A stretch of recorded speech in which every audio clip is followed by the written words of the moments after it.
ফাতিহা, যাকে ফাতিহাতুল কিতাব বা সূরা আল ফাতিহা ও বলা হয়, এটি ইসলাম ধর্মের প্রথম সূরা, অধ্যায় এবং ইসলামের সবচেয়ে গুরুত্বপূর্ণ পাঠগুলোর একটি।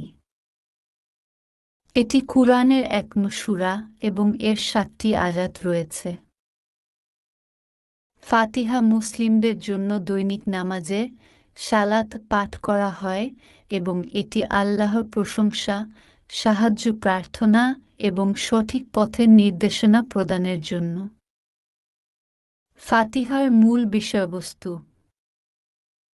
আল্লাহর প্রশংসা। সূরার শুরুতে আল্লাহর প্রশংসা করা হয় এবং আল্লাহর নাম উল্লেখ করা হয়, যা মুসলিমদের আল্লাহর মহান সৌন্দর্য এবং ক্ষমতার প্রতি ধন্যবাদ জানাচ্ছে।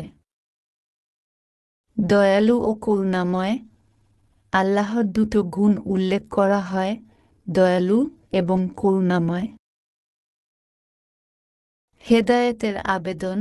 মুমিনগণ আল্লাহর পথ অনুসরণের প্রার্থনা করেন এবং সঠিক পথে চলার জন্য সাহায্য চান। স্বর্গ ও নরকের চিত্র।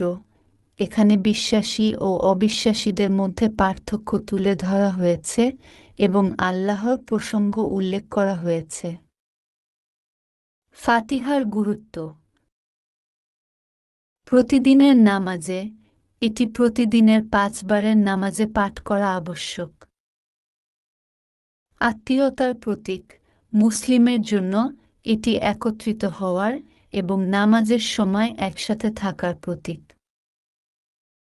আয়াতের বাংলা অনুবাদ: সমস্ত বন্দেগীর প্রিয়, মহান ও দয়ালু আল্লাহর নামে।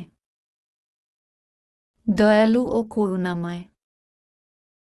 সমস্ত জাহানের মালিক,